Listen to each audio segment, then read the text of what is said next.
pleasure to be here today amongst you in this very important event.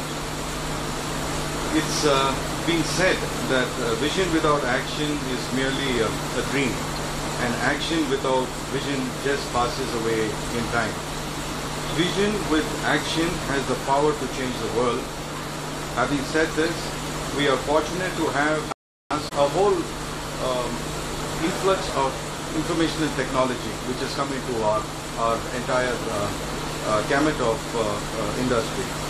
From our customers, nanotechnology has come into textiles, which is being used in medical, which is being used in military use, and also the benefits are, we are trying to make them far more lighter.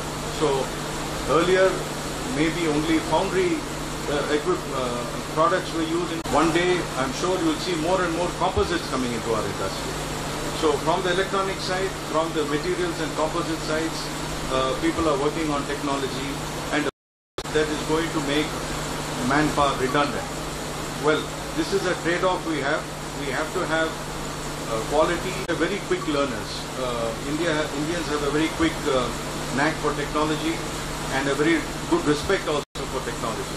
So I think one day we could say that at least in my industry, putting in raw material on one side and getting yarn on the other side, auto-combed yarn, with the ease of looking at all the parameters and being able to control the parameters through your fingers and not running to every machine and adjusting all these machines, of fabrics, of sewing, of transportation of these garments there. So it's and also in the packing and the finishing business. Not to mention, I would not to put it last, but I think the amount of revolution which has happened in the interest of Indian spinning industry. We'll take the question and answers finally after all the speakers have finished, with your permission. But then the design and development side of the business, the softer side of the business, a lot more people. The time I visited this country was 1993, and since then a lot of things have changed. I very much appreciate that I get a chance today to be great. Throughout the world, we as Dirkhoff Adler, Pfaff, ASL and Weissler are members. Industrial 4.0 can be the headline for a tool to enhance our or your world of and make sure that mankind, that the human beings are really able to cope up with this kind of speed without getting negative impressions. The workstation.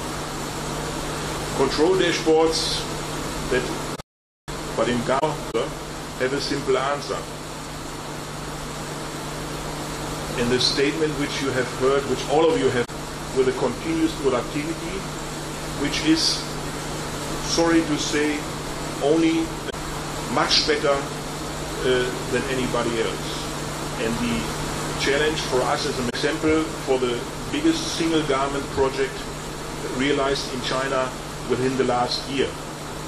For reliable and excellent after-sales service, our network of own distribution is available for the whole production process.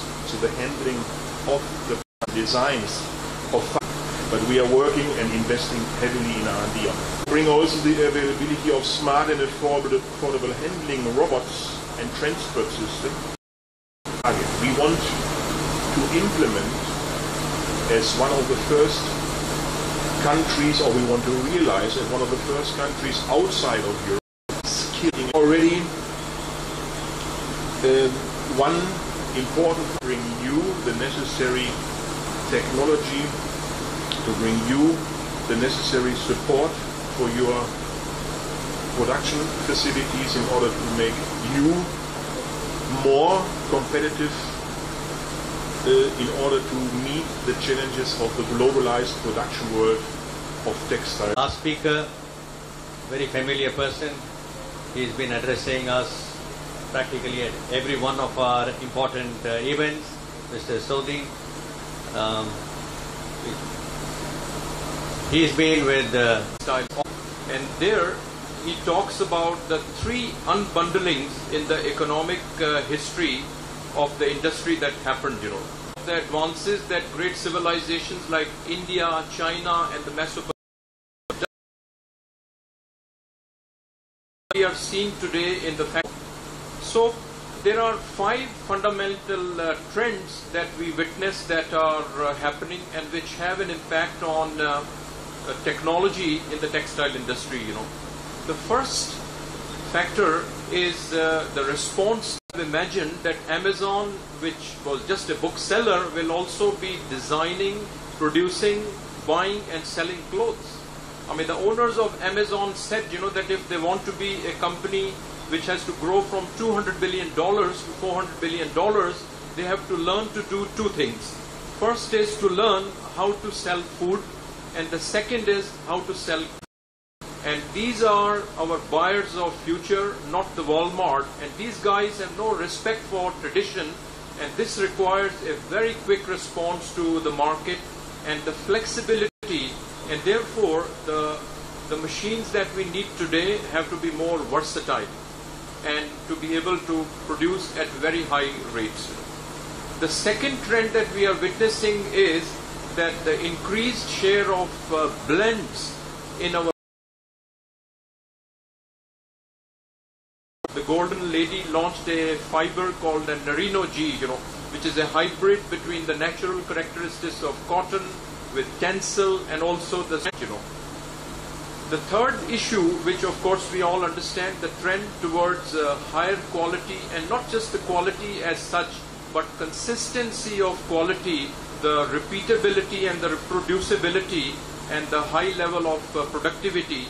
This is more and more vital today. And this is leading to a fourth trend, which also Mr. Eickhoff referred to, is the de-skilling of today's factories. One school of thought, the traditional school of thought used to be that the machines need to be simple, the production floor needs to be simple so that the workers can operate machines very easily and comfortably. But this has completely changed to de-skill the machines so that the worker has very little role to play to manipulate the process. And this, of course, also requires a complementary capacity, which is reskilling our workers. The fifth trend that we are observing is the sustainability. And sustainability, as we know, is no more a coffee book subject or a CSR subject. It is very much a part of the business we are doing and the way we produce our goods. The machines need to consume less water, less power, less steam, less space, everything less, so that it has a lesser environmental footprint.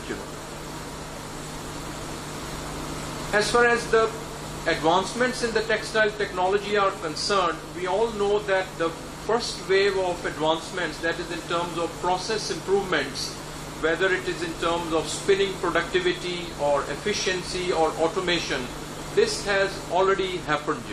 But what is leading the changes today is some disruptive technologies that are in our midst, and these are no longer subjects of science fiction, but something which is already being used.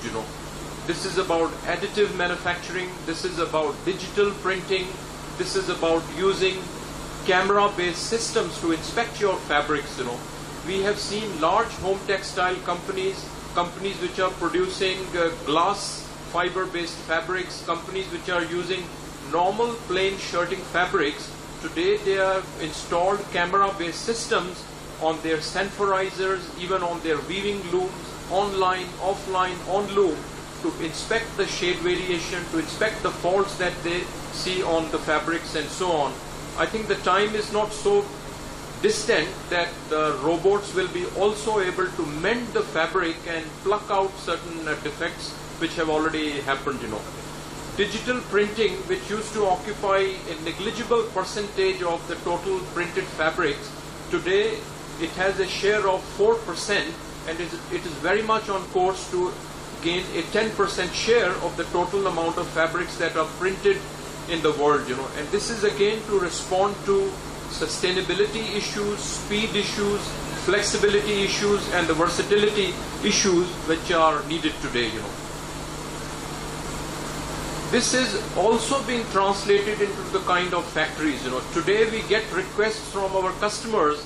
It's not just about civil engineering. They want to design factories which are sustainable, which will be able to, meet the requirements of Industry 4.0 and so on.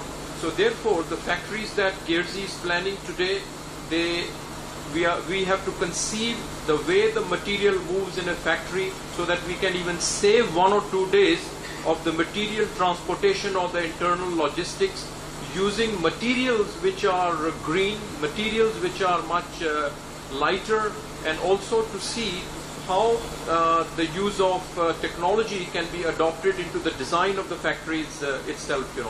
So in short, what is happening is that the textile producers, what we really need is a systems thinking and integrated thinking. It's no longer enough to just know how to sew a garment well or how to spin a yarn better. We need an integrated perspective to be able to deal with these challenges. The last point, as far as India is concerned, we really see that there's a tremendous potential for still advanced technology. How do we create this systems thinking in a country which is predominantly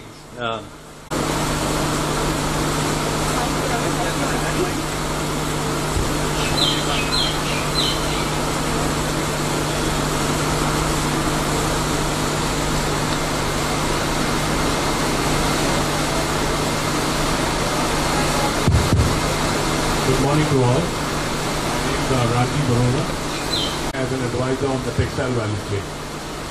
My question is to the panelists who have really nicely addressed the change of technology and what's new happening in terms of speed, cost, handling, and has that been linked with the changes into the paradigm shift? Because those are two different things. You can make a technology, you can bring speed to market, you can reduce your handling, but definitely it impacts on cost. But invest in many countries in terms of policy where they have made the access to capital affordable so that the companies can modernize. I mean, China did it 30 years ago, India started in 99. This Industry 4.0 is an initiative to bring back the manufacturing in countries like US.